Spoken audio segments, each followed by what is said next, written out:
दोस्तों, किसी भी एग्जाम को यदि हमको क्रैक करना है तो हमको फिजिकली और मेंटली दोनों रूपों से तैयार रहना पड़ेगा।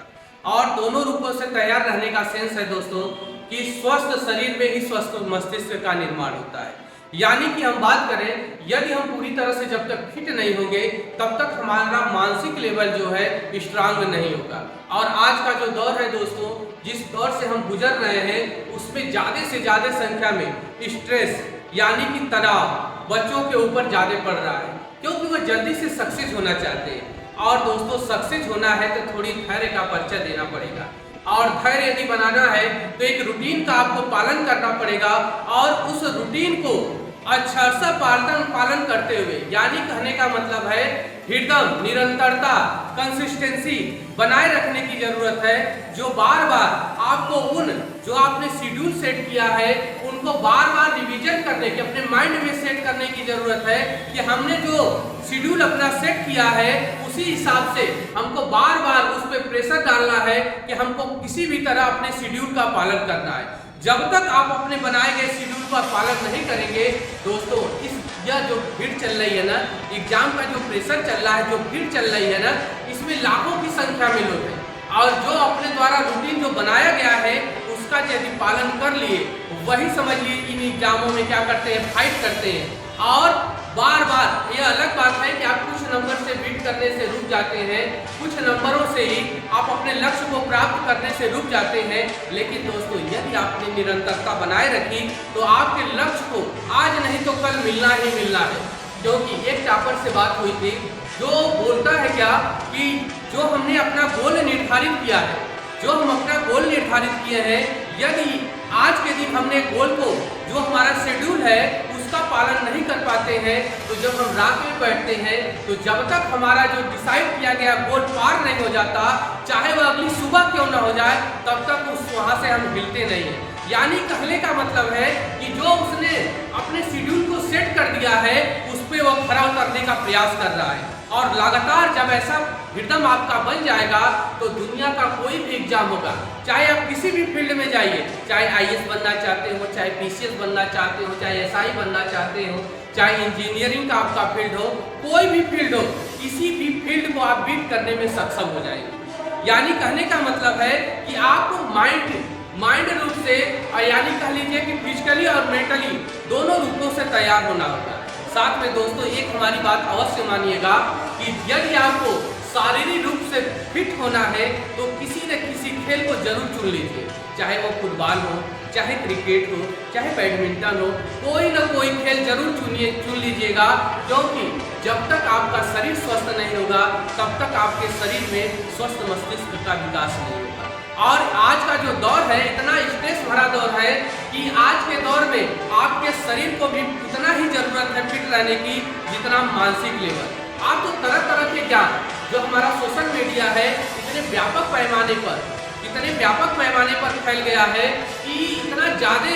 ज्ञान को आपको डिलीवर कर रहा है कि जिससे माइंड क्या हो रहा है, स्ट्रेस, ज़्यादा से ज़्यादा स्ट्रेस पैदा हो रहा है। तो इसलिए अपने रूटीन में खेल को जरूर शामिल करिए, चाहे किसी भी समय, चाहे मॉर्निंग में, यदि मॉर्निंग वॉक करना चाहते हैं, रनिंग करना चाहते हैं तो रनिंग करिए, चाहे योगासन करना चाहते हैं तो योगा करिए, लेकिन अपने शरीर को फिट रखने के लिए जरूर कुछ न कुछ समय दीजिए। क्योंकि जब तक आपका शरीर फिट नहीं होगा तब तक आप एग्जाम निकाल भी लेते हैं तो आगे की लड़ाई और कठिन हो जाती है, जो दोस्तों बहुत ही मुश्किल है। ऐसा नहीं है कि यदि हम सर्विस पा गए तो हम सुखी हो गए,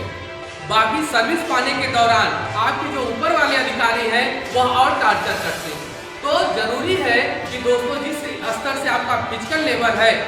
यदि आपका मानसिक लेवल स्ट्रांग है तो उसी हिसाब से आपको फिजिकल लेवल भी स्ट्रांग बनाना पड़ेगा। और दुनिया का दौर देख ही रहे हैं, सोशल मीडिया से आप लोग इतना ज़्यादा कनेक्ट हो जाते हैं कि आपको फिजिकल वर्क करने का समय ही नहीं मिलता है। लेकिन दोस्तों, अपने इस दिन भर के रूटीन में 24 घंटे का जो रूटीन है उसमें से कुछ न कुछ जरूर समय निकालिए जिसमें आपका एक हिस्सा, 1 घंटे 1.5 घंटे, एक हिस्सा आपका खेल का जरूर होना चाहिए। जिससे दोस्तों न केवल आपका माइंड डेवलप होता है, न केवल आपका माइंड शार्प होता है, बल्कि आपके शरीर में ऊर्जा का भी संचार होता है। इसीलिए कहा गया है, सबसे बड़ी बात है कि लोग तो अब तो नहीं उठ पाते हैं, ब्रह्म मुहूर्त, एक शब्द आता है कि ब्रह्म मुहूर्त। यह क्या होता है?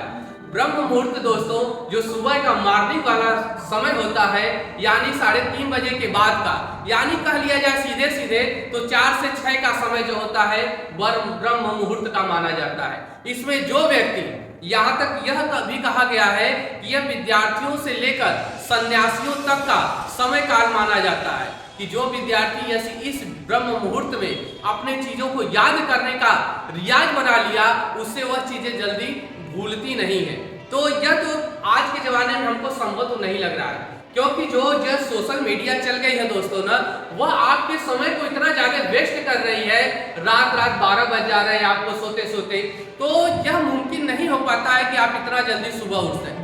जो विद्यार्थी अपने शेड्यूल में ब्रह्म मुहूर्त यानी कि 4 बजे से लेकर 6 बजे समय को पढ़ने का समय बना लिया, तो उससे बेहतर पूरे दिन का जितना भी वर्कआउट कर ले, जितना भी आप मेहनत कर ले, लेकिन जो 4 से 6 बजे के बीच उठने का समय है, यदि आपके रूटीन में शामिल हो जाए तो ये समझ लीजिए कि आपके माइंड लेवल को इतना स्ट्रांग बना देगा कि आप किसी भी फील्ड में जाकर उस फील्ड को बीट कर सकते हैं। लेकिन हमारे हिसाब से जो आज का दौर चल रहा है ना, उसमें यह संभव नहीं हो पाता है। सन्यासियों के लिए तो चल जाता है, क्योंकि बहुत से सन्यासी ऐसे हैं जो मोबाइल नहीं रखते हैं, लेकिन ज्यादातर अब तो वह भी देखने को मिल रहा है कि बहुत से ऐसे सन्यासी हो गए हैं जो बिना मोबाइल के उनका भी काम नहीं चलता। लेकिन हम तो विद्यार्थियों की बात कर रहे हैं, तो उन पे यह राय जरूर देना चाहेंगे कि यदि आपको मोबाइल, ठीक है मोबाइल लीजिए, दौर है उसका, और यह कह लीजिए कि सोशल मीडिया से जुड़ने का, देश विदेश की जानकारी प्राप्त करने का यह एक अच्छा संसाधन है, लेकिन दोस्तों इसका दुरुपयोग बहुत हो रहा है। हाँ, आप एक रूटीन बना लीजिए कि हमको इतने से इतने घंटे के बीच मोबाइल का यूज करना है, जितनी भी हमको जानकारी कलेक्ट करनी है उससे आप जानकारी कलेक्ट कर लीजिए। लेकिन जो ये शॉर्ट वीडियो चल रहे हैं, तरह तरह के कमेंटबाजी हो रही है, इसमें आपका ज़्यादातर समय वेस्ट चला जाता है। हाँ देखिए, आज का दौर जो लाइब्रेरी वाला चल रहा है, लाइब्रेरी में ज़्यादातर बच्चे जाते हैं, लेकिन वह समझ नहीं पाते हैं कि कितना हमको क्या करना चाहिए। ज़्यादा से ज़्यादा वो अपने मोबाइल का यूज करते हैं, और यह भी ज़्यादा से ज़्यादा पढ़ाई की यूज नहीं करते, ज़्यादा से ज़्यादा सोशल मीडिया पे जाते हैं, तरह तरह की खबरों को देखते हैं। लेकिन अपने माइंड को दोस्तों डेवलप करना है, लाइब्रेरी में बैठना है तो बुक की रीडिंग करिए, ज़्यादा से ज़्यादा बुक की रीडिंग करिए, और उसमें सबसे बड़ी बात है कि दोस्तों बुक के साथ एक नोट्स जरूर बनाइए। हम तो बार बार समझाते हैं, ऑफलाइन क्लास में भी समझाते हैं कि यदि आप कहीं नोट्स बना रहे हैं तो साइड में थोड़ा सा स्पेस जरूर छोड़िए, क्योंकि जो नोट्स का की पॉइंट होता है, हर एक जो पैरा होता है उसका कुछ की पॉइंट है, और उसको साइड में इंक्लूड करिए। यदि कुछ समय बाद कुछ नए कंटेंट आपको मिलते हैं तो उस कंटेंट को साइड में नोट करिए, यदि उससे रिलेटेड है तो। इसलिए बार बार कहते हैं कि कुछ पढ़ने का तरीका बदलिए, और जब पढ़ने का तरीका बदलेंगे तो आपको यह एक रिटर्न मिल जाएगा, और यह जो आप नोट्स तैयार करते हैं उनकी कंसिस्टेंसी, जो बोलते हैं निरंतरता बनी रहेगी, और बार बार उसको केवल आपको रियलाइज करना पड़ेगा कि इस नोट में क्या क्या कीवर्ड हमने इंक्लूड किया। बार बार यदि उस कीवर्ड को देखेंगे तो आपको याद करने की फिर जरूरत नहीं पड़ेगी। जैसे ही कुछ दिन बीतेगा, ऑटोमेटिक आपके दिमाग में सेट हो जाएगा कि इस चैप्टर का यह कीवर्ड है जिसको हमको ध्यान में रखना है। यह बार बार हम, चाहे ऑफलाइन वाला सेशन चल रहा हो, चाहे कुछ दिनों से ऑनलाइन भी सेशन चल रहा है, तो इस पर हम बार बार जोर देने का प्रयास करते हैं कि यदि आप कोई नोट्स बना रहे हैं तो उसमें कीवर्ड को पकड़ने का प्रयास करिए, और उस कीवर्ड को कहीं आप अपनी डायरी में मेंशन करिए, या तो जहां नोट्स बना रहे हैं उसके साइड में ही मेंशन, कम से कम थोड़ा सा हम बात करना चाहेंगे कि जो हम बताते हैं कि थोड़ा सा जो आपका एक नोट्स होता है यह वाला, और इसमें पूरा आप जितना लिखना है लिखिए, लेकिन कुछ पॉइंट को, कुछ एरिया को कवर करिए, छोड़िए कि जिसमें आप किसी भी पॉइंट को,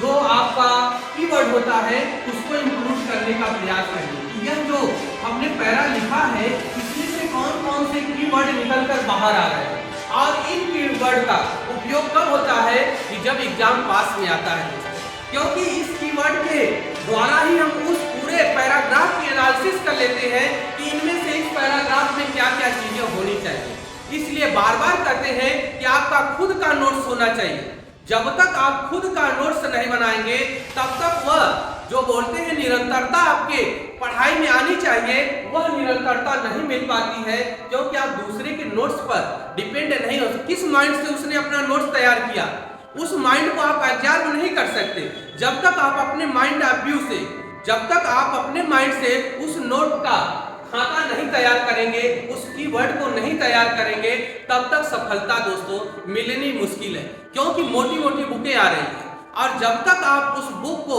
एक छोटे से या पतली से नोट्स में कन्वर्ट नहीं करेंगे, तब एग्जाम के समय में उसका एनालिसिस करना बहुत कठिन हो जाता है। इसलिए बार बार समझाते हैं कि अपना जो आप नोट्स बना रहे हैं, एक हिरदम के एक निरंतरता के साथ बनाइए, और ऐसा नोट्स बनाइए जैसे होता है कि क्या बोलते हैं, गंगा में सागर, गागर में सागर भरना, गागर में सागर भरना, यानी कहने का मतलब है इस पूरे बुक को, मोटी सी बुक को एक पतले से नोट्स में कन्वर्ट कर दीजिए। जिस दिन यह करना आप सीख गए, तो किसी भी एग्जाम को बीट करने से आपको कोई रोक नहीं सकता। जिस भी क्षेत्र में हो, चाहे इंजीनियरिंग के क्षेत्र में हो, चाहे सिविल के क्षेत्र में हो, चाहे एसआई या पुलिस वाले क्षेत्र में हो, चाहे सीआरपीएफ, चाहे क्या बोलते हैं सीपीएफ, जो भी तैयारी करने वाले व्यक्ति हैं, जो भी विद्यार्थी हमारे हैं, वह किसी भी फील्ड में आप उसकी तैयारी कर सकते हैं। और बस वह जो आपका नोट्स है ना, वही आपका रामबाण का काम करेगा। और बार बार हम कह रहे हैं कि मेंटल के साथ फिजिकल दोनों रूपों से आपको तैयार रहने की जरूरत है। जिस हिसाब से आज का दौर चल रहा है दोस्तों ना, वहाँ पर फिजिकल और मेंटल दोनों रूपों की बहुत जरूरत पड़ने वाली है, क्योंकि किसी के पास एक्स्ट्रा समय नहीं है। हम तो देख रहे हैं कि कुछ लोग जो मेंटली रूप से थोड़ा स्ट्रांग है, तो उसके पास मोटा मोटा ग्लास वाला चश्मा लगा हुआ है, और वह खेल के या शारीरिक रूप से एकदम समझ लीजिए किसी भी खेल के योग्य नहीं, कहीं भी खेल नहीं सकते हैं। हम तो देखते हैं बहुत से विद्यार्थी ऐसे मिलते हैं, न तो वो दौड़ सकते हैं, न तो किसी समाज में खड़े रहेंगे, तो ये लग जाता है कि इनके शारीरिक रूप से इनका डेवलपमेंट नहीं हुआ है, सिर्फ इनका जो मानसिक लेवल है वही थोड़ा सा स्ट्रांग है, बाकी की क्या बोलते हैं उसमें हृदयता नहीं है, निरंतरता नहीं है। जो आपकी फिजिकल एक्टिविटी होनी चाहिए उसमें किसी प्रकार की निरंतरता नहीं है। तो दोस्तों दोनों तरीके से यदि आपको लंबे समय तक इस समाज में फाइट करना है, इस क्षेत्र में फाइट करना है, तो दोनों रूपों में आपको स्ट्रांग रहना पड़ेगा, चाहे वह फिजिकल एक्टिविटी हो, चाहे मेंटल एक्टिविटी हो। दोस्तों यदि वीडियो को लाइक नहीं किए हैं तो लाइक कर दीजिए, और चैनल को सब्सक्राइब करना मत भूलिएगा, और बेल आइकन बटन को हिट करना मत भूलिएगा, जिससे हमारी सारी नोटिफिकेशन आप तक पहुंचती रहेगी। दोस्तों आपके लाइक से हमको मोटिवेशन मिलेगा, और जिससे हम बढ़िया से बढ़िया या अच्छे से अच्छे कंटेंट को हम आप तक डिलीवर कर पाएंगे। दोस्तों जो हमारी संस्था स्टडी द विजन है, उसका जो स्लोगन है कि मंजिल आपकी राह हमारी, इसी स्लोगन के साथ, इसी नारे के साथ हम आगे बढ़ रहे हैं, जिससे हम आपको पढ़ाई से संबंधित सारी वीडियो को आप तक डिलीवर कर सके। यही हमारा मुहिम है, जिसमें हम और हमारी संस्था लगी हुई है कि इन सारे शिक्षा से संबंधित या पढ़ाई से संबंधित सारी चीज़ों को आप तक आसानी से पहुंचा सके।